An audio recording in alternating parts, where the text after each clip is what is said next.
د کهانۍ شروعات د سنا نومې جینۍ نه کیږي. دې ته یو قسم له دماغي بیماری وي نو دا د MRI ماشین کې دننه کی. دې خوا د ډاکټرانو سره د سنا پلار بین هم موجود وي. د سنا په بیماری باندې بین ډیر زیات خپه وي ولې چې دې ته یو قسم له بیماری ده چې د دې په باره کې ډاکټرانو ته هم معلومات نشته. څنګه چې دا ماشین چالو شي نو سنا ډیره زیاته ویریږي او دا ساوازونه اوري. دې خوا د سنا په پلار بین باندې سخته وي. دا ډاکټرانو ته وایي چې اخر مسله ده نو دی ورته وایي چې د اواز د ماشین دی د دې نه سنا یریږي خو دا د سنا د پاره نقصاني نه دی. څنګه چې د دې سکینینګ شروع شي نو سنا لیدونکی څیز ویني نو دا ډیره زیاته غبراو شي او چغې شروع کی او د دې ځینه د وتلې کوشش کوي. ډاکټرانو ته څه پته نه لګي خو بین دروازه کولاو کی او د سنا خواته منډه کی. دا د دې ماشین نه راوباسي خو داسې لګي چې سنا لیدونکی څیز دا د خپل ځان طرف ته راکاږي. ډیر په مشکله باندې دا د دې ماشین نه راوباسي او په یوه کرسۍ کې کینی. سنا د خپل پلار نه سور چاک وغواړي په دې باندې داسې ډرنګ جوړوي. د سنا د پاره د دې پلار بین ډیر زیات خپه وي. د دې علاج ډیرو ځایونو کې کتلی دی خو د دې علاج باندې څوک پوهیږي نه. نو بین دا فیصله وکړي چې دا به زه یو بل هسپتال ته بوزم ولې چې دلته په دې باندې دا بیماری نوره هم سیوا شوه خو ډاکټران ورته وایي چې په دې حالت کې دا بل ځای ته وړل د دې دپاره ډیره خطرناکه ده.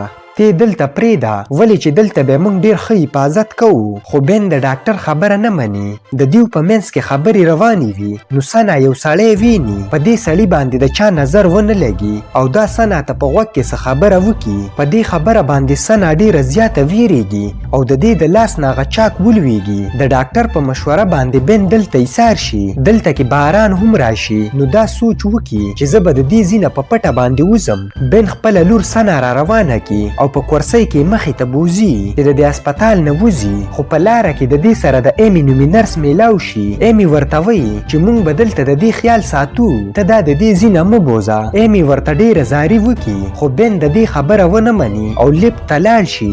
په لیپ کې به دا لاندې کوزیږي. ایمي هم ورسره لیپ ته دننه شي. په لیپ کې جون نومي بل یو کس هم موجود وي. د دې نه پس لیپ ته بل یو سکیورټي افسر ریک راشي. د دې سره ټومي نومي یو مریض وي. څنګه چې لیپ بند شي په دې کې اچانک لیپ خراب شي او دیو په شپږم منزل باندې ایسار شي. هر طرف ته تیاره جوړه شي. نو په دې وخت کې د ټومي نومي مریض ډیر زیات ویریږي. دا راولویږي نو ایمي ټومي له CPR ورکوي او د دې د رابیدارولو کوشش کوي. په څه ناسه طریقه باندې ایمي دا ټومي بچ کی خو چې څنګه ټومي راپاسي نو ورته وایي چې تاسو به زه پریښی وی چې مړ وی. اخر تاسو زه ولې بچ کړم.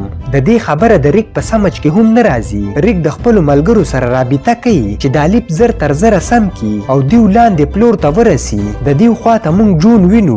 داسې لګي چې دې ته د دیو د بیماری په باره کې پته ده خو دا چاته د دې په باره کې څه وایي نه. لیپ خو ټیک شي خو دا لاندې نه ځي بلکې هغه شپږم پلور باندې ودرېږي. دیو چې څنګه د دې لیپ نه راوځي نو دا منزل بالکل خالی پروت وي یعنی په دې کې ډاکټر یا مریض نه وي. دی ټول په دې خبره باندې ډیر حیرانه وي. لیپ خو کار نه کوي خو ریک د پړوو طرف ته روان شي چې مونږ به په دې پړوو باندې کوز شو خو چې دا څنګه ورشي نو دلته کې هم دا دروازه بنده وي. یعنی دیو په دې منزل کې راګیر شو. په دې وخت کې ټومي دې ټولو ته وایي چې تاسو ته هغه نه ښکاري. هغه دلته راغلی دی او تاسو ټول به مړه کي. خو د دې نورو دا غرض وي چې ګنې ټومي پاگل شوی دی. نو دیو د ټومي په خبرو باندې یقین نه کوي. په دې وخت کې ریکس اوازونه واوري نو دا چې څنګه دې کمرې ته وردننه شي. دلته کې د پرنټینګ ماشین چالو وي خو دلته کې څوک وي نه. دا پرنټر بند کی. په دې باندې چې څه څیزونه پرنټ شوي دي نو ایمي دا پرنټینګ راواخلي. په دې باندې ایمي ته ډیره عجیبه قسمه نښې ښکاري. دیو چې لږ مخکې لاړ شي نو د یوې ښځې اواز واوري. دیو چې لږ نور مخکې ورشي نو دیو وګوري چې یوه ښځه په کرسۍ کې ناسته ده. ریک خپله تماچه راواخلي او ایمي هم د دې سره مخکې ورشي. دیو چې څنګه دا ښځه ویني نو دیو ټول ډیر زیات ویریږي ولې چې دا ښځه مړه شوې ده او د دې سترګې چا ویستلې دي. نو ایمي د دې په مخ باندې کپړه خوره کی او بین د سنا سترګې پټې کی. نو ریک د خپلو ملګرو سره رابطه ساتي خو دې ته په واپسۍ کې څه جواب نه میلاویږي. داسې لګي چې ریک ته واپس ریک خبرې کوي. د چا په سمج کې څه نه راځي. د دې نه پس دیو ټول د دروازې د ماتولې فیصله وکړي. نو دیو د سیړو دا دروازه ماته کی او لاندې روان شي. لاندې په سیړو کې ډیره تیاره وي. د بین سره په غی کې خپله لور وي. دیو چې څنګه لاندې کوزیږي نو د ګراوند پلور نه آوازونه راشي. نو ریک ورته چغه وکړي چې ته څوک یې مخې ته راشه. خو په دې وخت کې د لاندې نه یو ډز وشي، په دې باندې ریک شاته شي، نو دا ګولۍ د دې په مارۍ پسې لاړه شي او ریک زخمی شي. د ډز په وجه باندې د جون د لاس نه ګوډۍ وغورځېږي. د دې نه پس دیو په 5م منزل باندې منی شي. دې ټولو ته څه پته نه لګي چې د اخیر روان څه دي او د هسپتال کومه سکیورټي د هغه څه شوه. ایمي ریک له پټۍ کوي او جون وایي چې هغه به موږ مړه کړي، موږ ټول مړه کېدو والو، په موږ کې به یو هم پاتې نه شي. جون او ټومي څه داسې خبرې کوي چې دا د چا په سمجھ کې نه راځي. د دیو دا خیال چې دلته څه داسې څیز موجود دی کوم چې موږ نه وینو، دیو ته ښکاري. او په دې وخت کې سنا هم څه اوازونه واوري او دا چې څه څیزونه ویني نو دا د چاک په مدد سره په دې پیپر باندې ډرا کوي. په دې ډرنګ کې څه عجیبه قسمه شکل جوړ شوی وي، خو د دې نورو نظر په دې ډرنګ باندې نه لګي. دیو په دې منزل کې ګرځي، دی وی کمرې ته راورسي. دا د سکیورټي والا کمره وي او د ټولو کیمرو ویډیوګانې ګوري. په دې کې دیو څه تصویر ویني. یو دوه کسان دي چې دیو د یوې کمرې نه بلې کمرې ته روان دي. یوه پکې ښځه وي او یو سړی وي. د سړي په لاس کې تماچه وي او دیو په 3م منزل باندې موجود دي. نو جون ورته وایي چې موږ له دغه 3م منزل ته تک پکار دی چې موږ دغه کسان مړه کړو او ډایرکټ په دې مایک کې غږ وکړي چې موږ 3م منزل ته در روان یو او تاسو وجنو. خو ریک یې شاته دیکه کړي او ورته وایي چې د هغو خبرول نه دي پکار، په دې کې ډیره زیاته خطره ده. دیو په خپلو کې خبرې کوي. نو د سنا نظر په شاته یوه کمره باندې ولګي. نو دا بغیر چاته د وینا نه دغه کمرې ته لاړه شي. د دې کمرې دروازه په خپله کولاو شي او دا دننه ورشي. بین ته چې کله پته ولګي چې د دې لور نشته نو ډیر زیات ګبراو شي او هر طرف ته ګوري. کله چې دا د کمرې ته وردننه شي نو د دې لور په دغه ویلچیر باندې ناسته وي. دا چې څنګه د خپلې لور خواله ورشي نو سنا د چا سره خبرې کولې خو د دې په ورتګ سره غلی شي.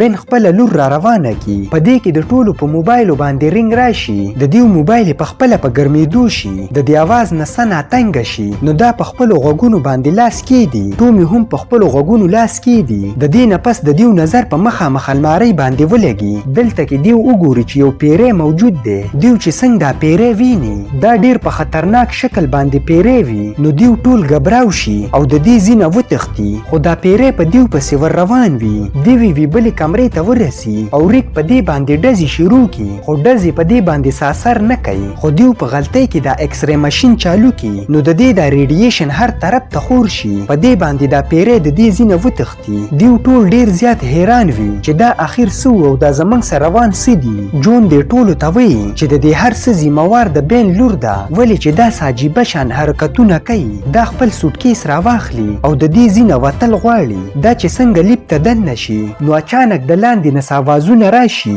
د لاندې نه لاسونه راوچت شي. نو دا چغې شروع کی. په دې باندې ریک او بین راورسي او جون د دې لیپ نه د راویستلو کوشش کوي. دلته کې یو خطرناک شیطان راختی وي. دا د جون د وجلې کوشش کوي. نو ریک یو درون سیز راواخلي او د دې شیطان نه په سر ووي. خو د شیطان د جون خپه ډیره زخمی کړي وي. لیپ د لاندې تللو سره سره دغه شیطان هم لاړ شي او دیو جون په څه ناسه طریقه باندې بچ کی. دی خوا ایمي د سنا خواته ولاړه وي. نو دا وګوري چې ټومي په خپل ځان باندې تماچه ایښې وي. دا خپل ځان ویشتل غواړي. ایمي د پویا کولو کوشش کوي خو ټومي ورته وایي چې زه څو ځل مړ شوی یم او مرګ زما دپاره اسانه خبره ده. خو په دې وخت کې سنا څه خبرې وکړي نو په دې باندې ټومي لږ غلی شي او د ځان نه تماچه لرې کړي او ایمي له یې ورکړي. خو ایمي ته څه پته نه لګي چې اخر دا څه وشو. ریک او بین جون راولي. نو ایمي ورله مرهم پټۍ وکړي. خو جون اوس هم وایي چې د هر څه ذمہواره صرف سنا ده. خو بین ورله دمکي ورکړي او ورته وایي چې زما د لور په باره کې داسې خبرې مه کوه. خیر د دې نه پس دیو مشوره کوي چې موږ له د دې ځینه وتل پکار دي او موږ به د سیړو په مدد سره ځو. خو دلته کې موږ سنا وینو. دا عجیبه شانته کې ډرنګ جوړوي. د دې په دماغو کې چې څه راځي هغه په دې پیپر باندې جوړوي. د دې د ډرنګ نه داسې لیکي چې را روان وخت کې د دیو سره څه حادثه کیږي نو سنا هغه حادثه د مخکې نه په پیپر باندې جوړوي. خیر د دې نه پس دیو لاندې پلور ته روان شي. دیو چې څنګه 3 منزل ته راشي نو د دې دروازه بنده وي. د دې ځینه لاندې دیو نشي تللی او دا هغه منزل دی. د کم سی سی ټي وي تصویران چې دیو لیدلی وو سی سی ټي وي ویډیو کې یو سړی او یوه جینۍ ښکارېده او د سړي سره په لاس کې تماچه وه. دیو چې څنګه مخ مخې ته ورشي نو دلته هر څه ګډوډ پراته وي او د دې ځي ډاکټران هم مړه شوي وي. دا هغه ډاکټر دی کوم چې د سنا علاج کوو. په دې باندې ایمي ډیره زیاته خفه شي. د دې ډاکټر د جب نه ټومي یو ریکارډر راواخلي. ټومي چې څنګه دا ریکارډر آن کی نو په دې کې یو आवाज راشي او وایي چې تاسو ټول کو ژوندي د دې ځینه وتل غواړئ نو دا ماشومه دلته پرېږدئ. دیو ټول د بن طرف ته ګوري خو بن دا دلته پرېښوده نه غواړي. دیو مخې ته روان شي. دلته کې یو پیری په دیو باندې حمله وکړي. د ټولو نه مخکې ټومي ونیسي او مړ کړي. دیو ټول ډیر زیات ویریږي او شاته روان وي. ریک په دې باندې ډزې هم کوي خو په دې پیری باندې د ډز اثر نه وي. د دې نه پس په ریک باندې حمله وکړي او دا هم مړ کی. دی خوا دا ټول بلې کمرې ته راشي. دیو چې په دې کړکو کې بهر وګوري نو ډیر زیات حیران شي ولې چې د دې نه مخکې باران روان وو او اوس هر څه سټاپ شوي دي. د اوبو څاڅکي په خپل ځي باندې ایسار شوي وي او په اسمان کې چې کومه بجلي وي هغه هم په خپل ځي باندې سټاپ شوي ده. داسې ښکاري چې بهر ټیم ودرېدلی دی. ایمي دلته کې یو ډیوایس ویني. د دې په ذریعه باندې رابطه ساتلی کیږي. دا په دې ډیوایس کې خبرې کوي خو په دې کې د بل طرف نه د دې په आवाज کې خبري راځي. په دې باندې دا ډیره زیاته حیران شي. د دې مطلب دا دی چې دیو په یو لوپ کې راګیر شو.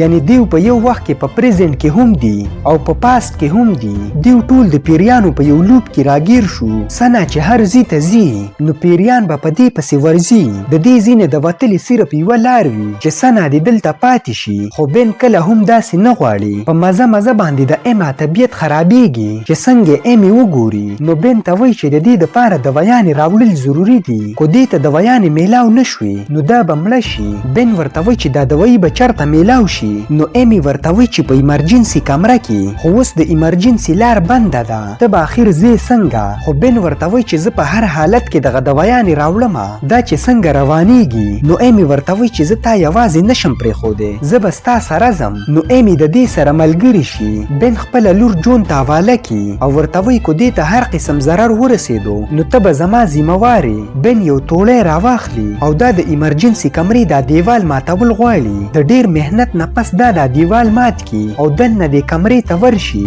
د رڼا په مدد سره چې دیو څنګه مخې ته روان وي نو دیو ته پته ولګي چې بره د څېړو نه آوازونه را روان دي. داسې ښکارېده چې ډیر خلک لاندې را روان دي. په دې باندې دیو ډیر زیات ویریږي. په دې کې اچانک د بره نه ګوډۍ راولویږي. په دې باندې بن بره طرف ته یو ډز وکړي. د ډز په وجه باندې اوازونه بند شي خو دلته کې بن او ایمي ته پته ولګي چې دا کار خو د مخکې نه دیو سره شوی دی. یعنی د دې نه مخکې چې دیو کله لاندې را روان وو نو د جون نه ګوډۍ ولیدلې وي او یو ډز شوی وو خو دیو ته څه پته نه لګي چې هغه دیو په خپله دي. یعنی ډز دی په خپله باندې کلی وو. د دیو پریزنټ او پاس په خپلو کې نښتي دي. بن دلته کې دوایانې رالي. دې خوا موږ جون وینو چې د سنا سره موجود دی. سنا په خپل پیپر باندې څه ډرایینګ جوړوي. نو جون فیصله وکړي چې سنا به زه پیریانو ته حواله کړمه نو موږ به د دې ځین آزاد شو. دا سنا په کرسۍ کې روانه کی او یو خوشي ځي ته بوزي. جون پیریانو ته نارې شروع کړي چې ستاسو ښکار دلته ما راوستی دی. خو اچانک په دې باندې څوک د شاته نه حمله وکړي. دا بل څوک نه بلکې ټومي وي. دا د سنا د بچ کولو کوشش کوي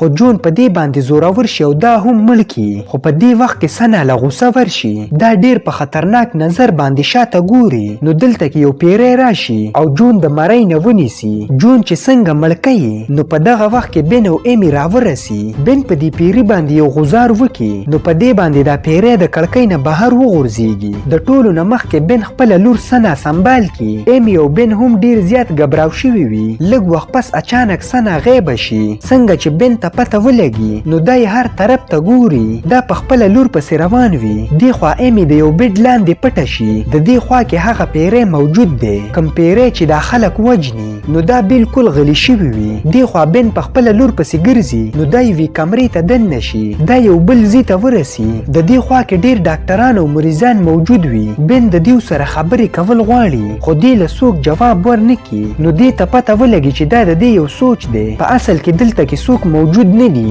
څنګه چې دا واپس په دې دروازه باندې دننه شي نو دا واپس خپل ځای ته ورسي. هر طرف ته تیاره وي. دا چې څنګه مخې ته وګوري نو دا خپل لور سنا ویني. دا چې څنګه مخې ته ور روان شي نو د دې مخکې هغه خطرناک شیطان راښکاره شي. شیطان دا د مرۍ نه ونیسي. دې بن په هوا کې اوچت کلی وي. څنګه څنګه چې د بن نه ساه خیجي په دغه ټیم کې ټومي راشي او دا په دې شیطان کې د شانه چاړه خخه کی په دې باندې شیطان بن پریدي او د خپل ځان نه دا چاړه لري کې او په ټومي کې خخه کی بن د دې ځینه وتښتي او خپل لور د ایمی خواته ورسي دیو د دې ځینه د وتلې کوشش کوي چې څنګه دیو لیپ ته ورسي او څنګه دی لیپ ته دن نشي نو دیو ته پته ولګي چې شیطان خو دلته را رسیدلې دی خو په صحیح وخت کې د لیپ دروازه بنده شي دیو چې څنګه ګراوند فلور ته روان شي نو دلته کې یو مصیبت راشي چې هغه شان د لیپ نه لاندې دا پیری راخیږي دیو په منډه باندې دا لیپ کولاو کی او د دې ځینه وتښتي خو د پیری په حمله باندې ایمی لږه زخمی شوی وي دیو یوې کمرې ته دن نشي ایمی زخمی وي نو بن خپل لور سنا راواخلي او لاندې پارکینګ ته منډه کی دا خپل لور په یو گاړي کې کینی او گاړي مخې ته روان کی په دې وخت کې سنا ساجيبه خبرې وکي او غیب شي خو اچانک د گاړي مخ کې راشي بن گاړي ودري دا ګوري چې د دې د لور نه رڼا روانه ده دې ته څه پته نه لګي چې اخر د دې سره څه وشو خو په دې وخت کې هغه تور طاقتونه راشي او بن ونیسي بن ډېرې چغې وی خو اخر کار دا مړ شي سنا چې څنګه شاته راتاو شي نو هغه خطرناک شیطان د دې شاته ولاړ وي شیطان چې څنګه دې ته نږدې کېږي نو سنا ورته وی چې دا ستا اخري وخت دی دا چې څنګه مخې ته ورځي نو اچانک شیطان غیب شي د یوې رڼا نه پس موږ وینو چې سنا په امارای ماشین کې پرته وي او دې ته ډېر زیات تکلیف وي بن دا په سنا څه طریقه باندې راوباسي او هر څه هغه شان روان شي کوم چې موږ په شروعات کې لیدلی وو دیو ټول خبرې کوي خو دا پیرې سنا د خپل پلار نه د سور چاک په ځای باندې ابي چاک وغواړي دا په یوه پاڼه باندې ډرنک جوړوي نو په دغه ټیم کې موږ یو کس وینو دا پیرې موږ د دې مخ وینو دا ټومي وي او سنا ته وی چې هر څه ټیک شو یعنی په دې هسپتال کې چې کوم خطرناک لوپ و هغه ختم شو دیو به واپس په دغه لوپ کې نه پساویږي په دې ځای باندې زمون کہانی ختمیږي کو ویډیو مو خوښ شوی نو لایک یې کړئ او چینل ضرور سبسکرایب کړئ